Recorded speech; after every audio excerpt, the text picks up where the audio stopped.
Tonight we are in the parable about the 10 virgins, and that's kind of a weird thing to refer to. I'm going to call them the 10 bridesmaids, because that's really what they are. They are bridesmaids. So tonight's message about the 10 bridesmaids, and I will get to them in a second. You heard Becca, who did a phenomenal job. I've been trying to get her to read scripture forever. So the key is to ask someone else to ask you, really. That's awesome.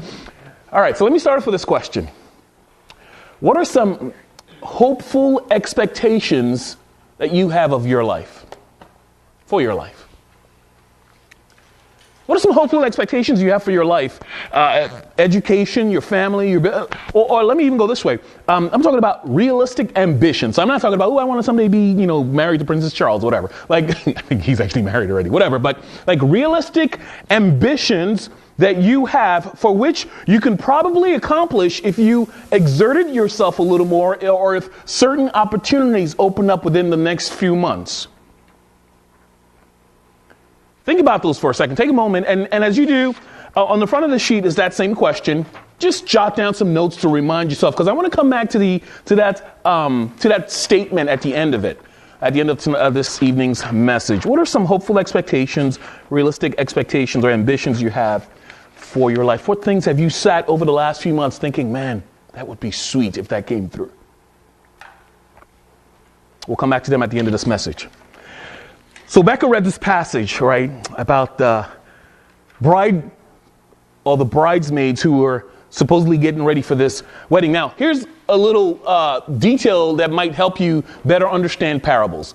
All the parables, most of them, all the parables that Jesus tells are often in response to a question that was asked or a situation that happened.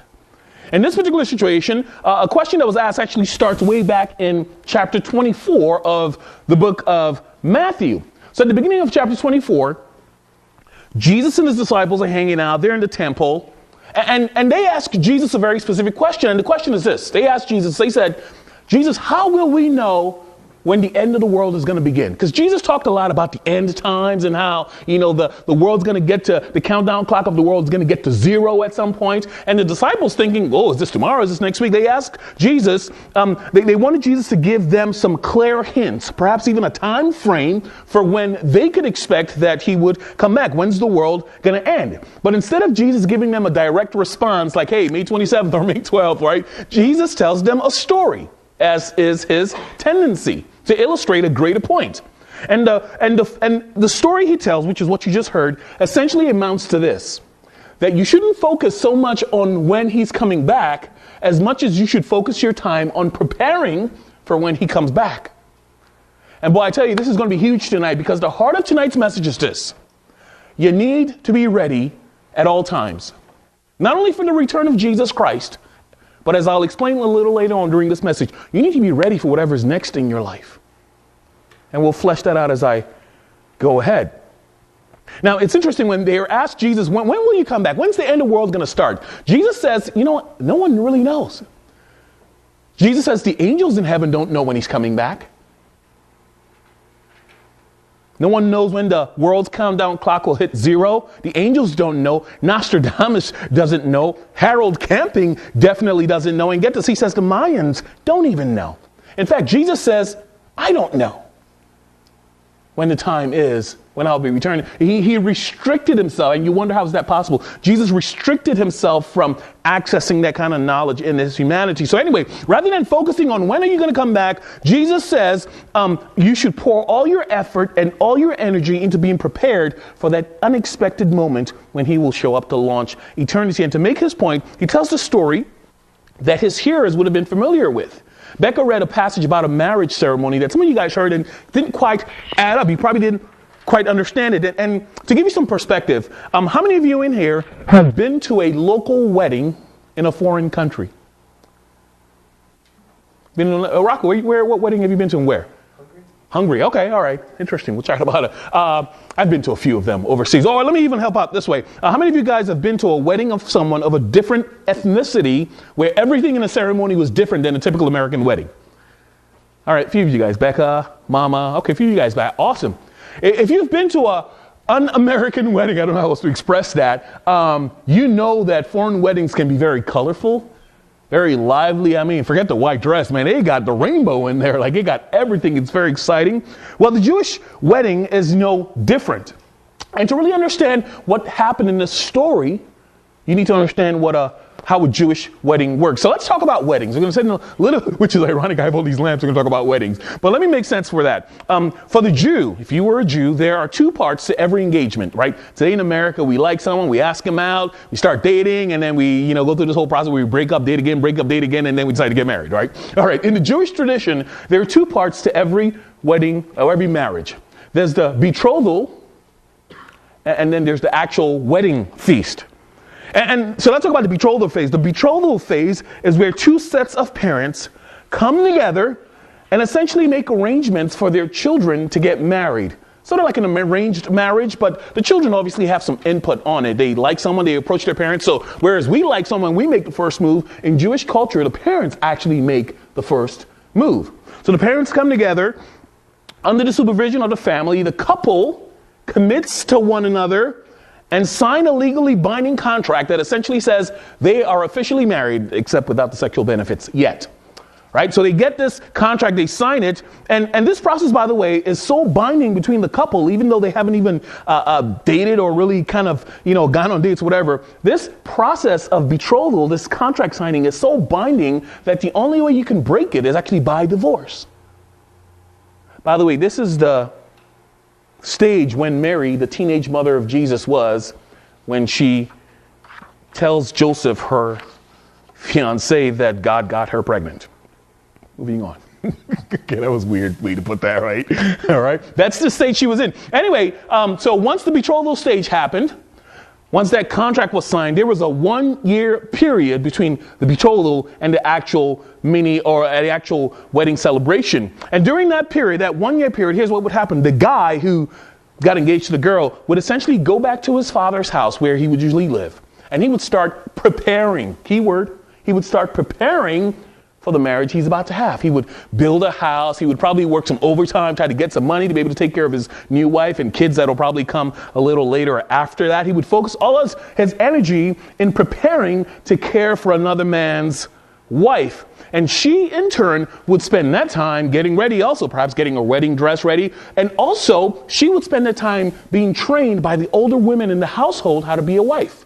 Right? Because it's not something you're born with. She would learn from other mature women how to truly be a godly wife. So after that year period, at the end of that year period, after the betrothal, the marriage proper would be initiated. And the goal of that second phase of the wedding is essentially for the husband to leave his father's house, come to the bride's family's house, get her parents' blessings, take her with him back to his father's house, and they start their life. Did you get that? That's important for you to understand what Becca just read. At the end of the year period, the husband basically leaves his father's house, goes to the bride's house, gets the blessing of the bride's parents, takes his wife, and takes her back to his father's house where they could start their life. So on one particular day, here's how it happened. The groom and his groomsmen and his best friends and relatives and well-wishers, all the people would gather up and they would dress up in the fanciest garments you could imagine, fancy wedding outfit. And as a festive procession, they would make the long journey all together from the father's house to the bride's house to go get the blessing of the bride's family and to receive her. The bride in turn would have been alerted, your husband's coming, he's coming to get you, get ready, get your bridesmaids ready, get everyone ready for this. And so the bride essentially would get herself all prettied up and all her bridesmaid would prepare to come be met by the groom. Now, I'm not sure why, but these festivities oftentimes in Jewish culture would happen at night. It would happen at night, though everyone had to wait till the groom and the wedding party got to the scene. Everyone in the bridal party needed to be awake. They needed to be alert. And they needed to be prepared because sometimes, even though they were alerted the groom was coming, the groom lived very far away. And so the entire bride's family had to be ready. Now, obviously, Thomas Edison had not yet invented electricity at this point. So part of being awake meant you needed a large lamp. Part of being awake and alert and ready to receive your husband meant you would get your entire party to get their own lamps so they could see. Once again, it's a very dark area. Now, the lamps actually described in the story are a little different from this. It's the lamp they describe in the story are actually more like torches, like really large dome-shaped like torches that had some sort of oil tank at the bottom, and you would lift them because they would basically light the way for you, let you see the bride coming. Now, here's where the parable in the story comes, right? Because the story goes, let me just catch up. Jesus says there's a wedding ceremony coming. The bride has 10 bridesmaids. The groom is coming to get them. They all fall asleep. The groom comes. They hear he's coming. They all wake up. 5 of them have light oil in their lamp to go meet him. 5 of them don't. All right, so that's the story. So here's in the parable. It was the responsibility of each person in the wedding party, especially the bride's side. It was each person's responsibility to get their own lamp. So you don't have one community lamp. It was your responsibility to come to the party ready with your own lamp and with your own oil. You needed to be prepared to receive the bridegroom. Get your dress, get all you need, but have a lamp and have some oil to fill the lamp up. For each person needs to be responsible for that. Now, not only was this lamp a practical means for them to be able to see their way, because remember, when the groom's party comes to the bride's house, they're going to form a bigger party, and what's going to happen? They're all going to make their way back to the groom's house. So you need to be able to see in the dark because all of this is happening at night. And so not only did you need to be able to see, but this lamp and this oil was actually a means of identifying that you were with the wedding party. You just show up with no lamp. They don't know you. They can't see you. But the lamp not only helped you see your way, but it helped identify that I'm with the bride's family. And that's where we jump back into this story, in this parable. This particular bride in the story has chosen 10 of her best friends to be her bridesmaid. 5 of the bridesmaids are apparently really, really smart girls. The other 5 are not so smart and possibly had a little too much to drink during the pre-celebration. The first 5 girls came to the wedding party ready. They not only came with their lamps, but they came with extra oil. And Jesus points them out. The other 5, perhaps in their excitement, we're partying tonight, right? They got so excited, got all their dresses got ready, left the oil at home, but only came to the wedding party with a lamp, which probably had oil in it. And so on the one hand, these 5 smart girls came, they thought through this. They thought, okay, not only am I going to need a lamp to welcome the groom, but we're going to have to go back home with him and my lamp might die out. So they thought it through. The other 5 girls did not. They came only with the lamp. So here's what happens. The girls, all 10 of them, they're hanging out with the girl. Oh, girl, it's your wedding day. They're all excited. They're chatting. And then they're waiting for the groom. But the groom is taking a little while to get there. Apparently, he lives really far away. And interestingly enough, it says all the wedding party fell asleep because the dude was just taking forever. Which is funny, right? Usually at weddings, we're waiting for the girl, right? The girl's not waiting for the guy, right? But the girls fall asleep. All 10 bridesmaids start getting asleep. But at the most unexpected moment, and that's significant. Notice that it says at midnight, right when sleep is sweetest. Everyone's asleep. At midnight, the bridesmaids are suddenly awakened by festive noises. They can hear someone coming. There's noise around the community. The groom is almost present on the scene. They can see his wedding party far away. They're coming. Get out, girls. It's time, right? Get your lamps. Let's do this. Party time, right? Now, the lamps, which they brought, by the way, have had all night to burn up. And now when the celebration is really about to pick up, all the girls have to basically get up and refill their lamps because they're about to start the second leg of this journey from the bride's house to the groom's house. 5 of the bridesmaids immediately get up, get their lamp, get the oil, refill it, we're good to go. But the other 5 have a problem, don't they? They got no oil. And the second leg of the journey is about to start. Of course, what happens, a little catfight breaks out, right? The 5 girls who came unprepared are like, share some oil with us. We want to go party too. We're just going to go without us. Share some oil. And the other 5, the smart ones, no, I'm not. No, we're not. And, you know, you kind of think about that. What's the catfight about? But the fact is, the smart girls were actually smart because if they shared the oil with the other 5 girls, well, then they wouldn't have enough oil to get to the groom's house, would they? And so they essentially say, listen, y'all need to go to Walmart right? And go get yourself some oil or go to Home Depot, right? Where did you buy oil? Apparently I don't buy oil, right? Go get some oil, go to the gas company, get some oil for your own lamp. And so the 5 unprepared bridesmaids have to leave the wedding party to the oil shop. And while they're there tracking down some oil, the groom arrives.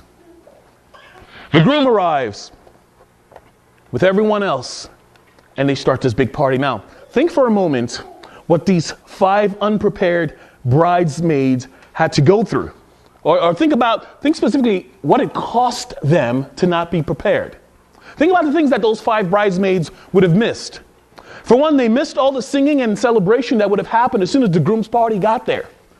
How many of you guys have been to a wedding, obviously, where you're sitting there and you're waiting for the bride to arrive? All right, and it's exciting. You're kind of nervous. You're looking around. The flowers are pretty. Everything is pretty. And then you hear that the bride is here. Excitement picks up a little bit, right? All right, we're really about to get started. How many of you guys have been at a wedding where the bride arrives and you kind of sneak out of the church to go get a peek at her dress? All right, maybe just, wow, 2 guys, go figure, just us, right? I've done, right? Because there's an excitement like, oh, especially if it's someone I really know and care about. I want to kind of get a glimpse of her, right? Just because it's an exciting celebration. Well, these 5 unprepared bridesmaids missed out on that. Not only did they miss out on that, but you know what they missed out on? They missed out on the reaction on the bride's face when she saw her groom. Those are special, right? You know, they always joke about wedding days when the girl is walking down the aisle, everyone's looking at her. What's the name? Men's Warehouse. I like what that guy says. He says, while everyone else is looking at her, she'll be looking at you, right? That's a powerful moment, right? You look at that guy and he's just like, my goodness, I married an angel, right? It's very exciting. And these 5 unprepared bridesmaids missed that. They missed all the fancy tradition that would have accompanied those first moments when the couple met. And they probably even embarrassed themselves by not being there. You ever been to a wedding where the bridesmaid is just all off? Like she seems like she doesn't know what, so they created a little bit of a mess by not being prepared. Anyway, the 5 bridesmaids eventually get back from Home Depot. They get to the house and the entire wedding party is gone. The entire wedding party is gone. So these 5 bridesmaids now have to find their way to the groom's house all alone on a dirt road. That was probably dangerous. 5 single women traveling alone in the dark because they came unprepared. I'm taking you into the story to really get a feel for what Jesus is doing here. They eventually get to the groom's house. They knock on the door. The bouncer or whoever is at the door sees them and says, I don't know who you guys are. Well, we're with the bride. How do we know that? The bride's too busy with her wedding plans to come out and identify them. And the account says they were basically left out in the dark. It's not a happy wedding story, is it? So these women are left all alone out in the dark, and get this, their lamps are eventually going to die out, and they'll be in real darkness. Now, I'm going to come back to that last part, but here's how Jesus ends that story. He ends by saying this, and this is where I think he starts to drive this point home. He says, therefore, watch, because you do not know the day or the hour when the end will come. And the story ends there. Now, here's a rule. Here's another rule for interpreting parables. The first rule is, who's Jesus speaking to? Right? Who's he speaking to? What's he responding to? The second rule is when you figure out who it is he's speaking to, you understand what the context is. You got to answer the question, what does Jesus want me to do in response to this parable? You got to ask the question, what does Jesus want you to do in response to being prepared with your oil and lantern at all times? And in this case, here's the unmistakable message that Jesus wants to get across to you tonight. And here it is. Be prepared at all times.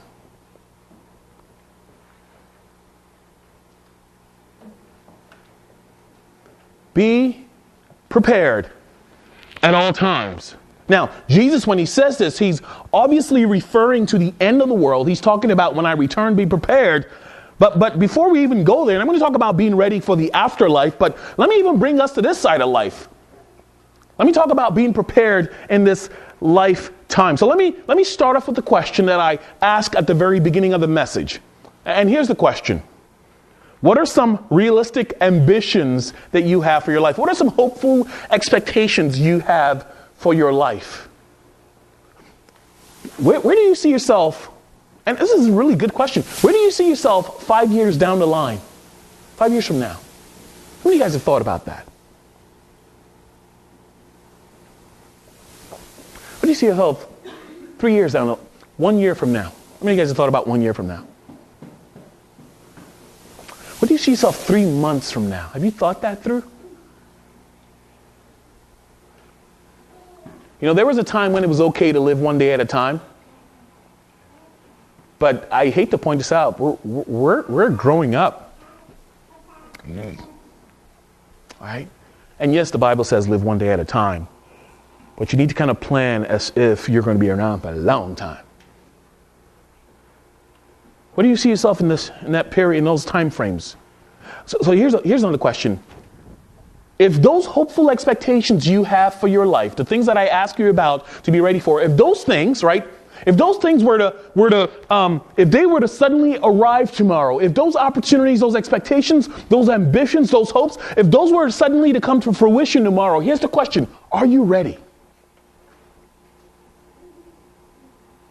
Or a different way to ask the same question is, how do you prepare today so you can be ready when the opportunity you've longed for your whole life shows up tomorrow? Let me help flesh that out a little bit more. You need to be prepared at all times, right?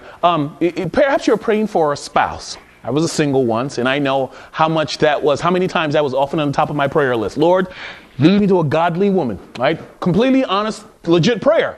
But here's the question: how have you prepared? How have you prepared for a potential relationship? Like, are you emotionally stable enough to be with someone right now? If God opened the door for you to meet someone, would you be a gift to them emotionally, or would you be a curse? Would you bring on more burden on their lives, or would you be a breath of fresh air? How have you prepared? If you're asking, Lord, I want to meet someone someday, how have you prepared for that? Are you ready? Are you prepared for that? Perhaps you're longing for a particular job. You've been asking God, this opportunity might open up. Lord, would you open the door for me? What kinds of practical tools and training have you been running after to prepare yourself for that job if they were to suddenly call tomorrow morning? Are you ready for that? Right? Because you don't want to think about just getting what you ask for. You want to think about the long term of it. Or even if your dream is as crazy and unrealistic as someday winning the lottery. That's fine. That's your dream. How have you prepared for that? You know what's fascinating about lottery winners? I was watching this show, and it says a high percentage of them, somewhere around 70 to 80% of them, have terrible financial management, which is probably why they end up buying lottery tickets every week. And so when they win this money, they end up not really having the skills to manage it. They end up actually ruining their lives. It's amazing. There's a special. How many of you guys have watched that special on lottery winners? The large portion of them who actually end up dead is scary. And these financial experts say it's because they weren't used to managing money. All of a sudden, they went from $6 to $6 million. That's probably the worst thing that could happen to some people, to get more money. So let's even go there. Craig, you want to win the lottery. How have you prepared yourself to become a better financial manager so that when more money comes in, you know how to manage it? Are you prepared? Here's a good question. Are you prepared for whatever's next in your life? I think too many of us sometimes dream about or spend more time dreaming about the future without doing absolutely nothing about it. And I'm not trying to make you feel guilty. I'm honestly not. I'm just trying to get you to think about your personal desires, goals, ambitions, and dreams. If God were to open that door for you tomorrow, are you ready? I remember when that point really became clear to me. It was about a year before I met my wife. And I was dating a girl who, I got to be honest, it was the wrong relationship. I knew it, but I was lonely. I wanted to date someone, and she wanted to date me, so it worked. And then she broke up with me. And I remember being how many of you guys, okay, I'm going to ask if you've been dumped, but it was the lowest point emotionally for me that I think I'd ever been. I'd never been dumped before that. And I was going through the pain, and I remember being at work one afternoon, I thought to myself, why am I hurting so much? And I hate to admit this, but I didn't really like her. Why am I hurting so much? And through a series of processes, the Lord began to reveal to me that it's not about her. You have wounds that you haven't yet addressed. And so when someone leaves you, you feel like your whole world has ended. And I felt the Lord was like, you can't go into marriage like this. And by no means am I completely emotionally, perfect, right? I still got my own insecurity issues, right? But I knew the importance of getting ready for the next stage. So once again, the question is, how have you prepared for whatever is next in your life? But let's not even stop there. Let's go a little step further. As a follower of Jesus Christ, here's one thing you and I know for certain, that when this life is over, there is an afterlife. There is another life after this life. This life, right? Let's say you live till 100. Let's go ambitious. You live till 100. That's a point in the line of eternity. And God says your action in that point, your thoughts, your actions within that point will determine the quality of life for all of eternity. So the question is, if the Lord were to say, tomorrow evening at 6 p.m. is your last moment on earth, are you ready for eternity? Are you ready to stand before Jesus Christ? The time to think through what you wish you had done with your life is not on your deathbed. It's not when you're old and gray. The time is now, in your 20s. Don't wait till that moment when families gather around to start thinking, I wish I had done this. Do it now. And if you're here tonight, if you've not yet put your faith in Jesus Christ, what's the holdup? What's holding you up? Here's the deal. You dare not face God with a list of good deeds of how you've lived your life. Because you know what? You're going to score an F-. If your presentation before God, when you someday stand before him is, I try to live a good life, you're going to score an F-. So what have you done? Have you put your faith in Jesus Christ? By the way, when the Bible says those bridesmaids were left out in the dark, that's an illustration of hell. And it's saying that's the very thing that'll happen to those who go into eternity without Jesus Christ. It's darkness. It's hell. It's eternal separation from God. But let's take it a step further. Let's say you have put your faith in Jesus Christ. You've trusted in Jesus Christ. So here's a question for you. Do your daily thoughts and actions give evidence to the fact that you are prepared to give Jesus a full account for how you managed everything God has entrusted to you? All right, so we know that we are saved by the grace of God, right? Your good works, right? So being a good person cannot save you, but it'll come in handy when you stand before God. It's a weird dichotomy. It sounds like it's contradicting, but it's not. The way you get accepted by God is through faith in Jesus Christ. The way you get celebrated and rewarded by God is through your good works. So here's the question. Have you piled up some stuff for you so that when you stand before Jesus Christ, as he says, you are ready? Can you give a commendable account for how you managed all that was entrusted to you? So think in terms of how do you manage your time? If you were to stand before God and God were to say, I gave you 40 years and 6 months of life. And within that period, I entrusted you over the course of your life, everything you've ever made, with $32 million. And I entrusted you with 97 relationships. And I entrusted you with this much talent and gifting. And you were to account for your life. Could you give a commendable report?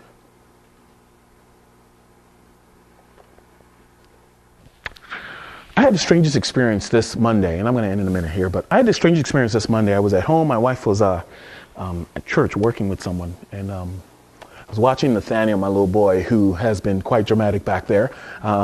We'll take him outside. I'm at home and I had this sudden, it was almost morbid, but I had this sudden feeling. Specifically, here's the thought that came to my mind. You need to prepare for eternity. By the way, that was not that's awesome, good revelation from God. That was scary for me. It was this feeling. I was sharing it with my wife earlier today. She's like, what, did God tell you you're going to die? I said, he didn't quite say that, but it was this overwhelming sense the Lord put on my heart. Be prepared for eternity.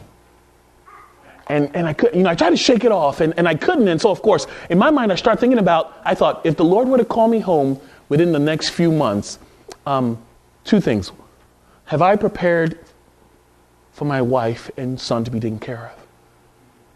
Of course, I can call my life insurance guy. I'm like, dude, like checking the details. And Tuesday morning I got to church, I called the life insurance guy, making sure that, policy is still good. And so I'm preparing not only for my life, but what will happen to my wife and child? Will they be taken care of? Some of you guys are single. You're thinking, I'm not really thinking about that. That's fine. You might have to figure out your own. But that was the first thought. And then the second thought, that was the first thought. And the second thought I started thinking in that moment and that evening, I thought to myself, if I were to stand before God today, am I comfortable giving an account for how I've lived my life? You know, and I kept thinking to myself, if I knew for certain that 3 months from now I would not be here, what would I start doing? And of course, in my mind, I started thinking, okay, I need to start praying more. I need to start praying for people more, right? Because the power of prayer has an impact I can't see. I remember thinking I need to stop focusing so much on task and start focusing more on relationships. And I began going through my mind and I share that with you, not to make anyone get nervous, but to say, are you prepared? Are you prepared for this life? Are you prepared for whatever God might bring next in your life? What have you been praying for? What have you listed before God? What prayers continually come up when you kneel or you come before God? Let's say God were to bring, are you ready for that? Is it possible that you don't even have any of that because you haven't prepared? Is it possible that God's saying, maybe if you prepared more, I'd bring it your way? What if your last moment were to be now? Are you prepared for that? Are you prepared to stand before Jesus Christ? Not only, Lord, you saved me, but to give an account for your life. Be prepared at all times for whatever's next.